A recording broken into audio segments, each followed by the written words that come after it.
And here is a fan that I compared its airflow to, with the KDK KB30T on the left, and the National FMN305 on the right. I compared speeds 1, 2, and 3 from each fan separately and then together. And then afterwards, I took the front grills off and did the same comparison, speeds 1, 2, and then 3, at first individually and then together, but this time with the grills off.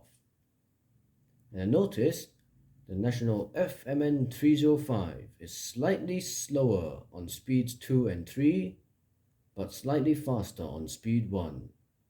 I also noticed with the grill on and off, but first with the grill on, the flow of the National was choppy. It was like many micro gusts of wind, whereas the KB30T is smooth. Think of it like ice kacang and smoothies. Which one is smoother and less chunky? The KB30T.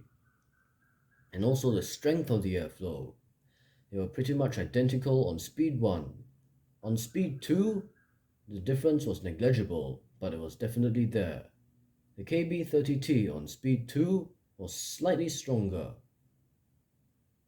On speed 3, there was a bigger difference, but still quite small. The KB30T is stronger. And this also stayed the same with the grills off. Grill on and off was still the same result, except both of the airflows increased with the grills off due to one less restriction.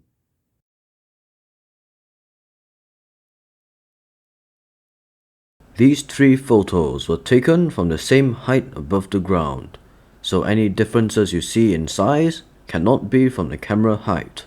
This is the blade from the KB30T, the original blue blade. Here is the original blade from the National FMN305, and as you can see, the shaft diameter is smaller.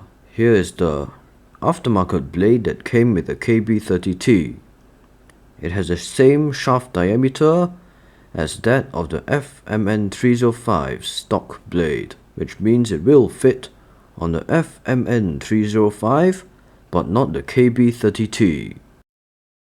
I measured using a pair of digital calipers that I have that is accurate down to 0.01 millimeters, and I got an average reading of 10.00 millimeters for the shaft diameter of the KB30T's thick shaft motor, and for the National FMN305, 8.00 millimeter diameter.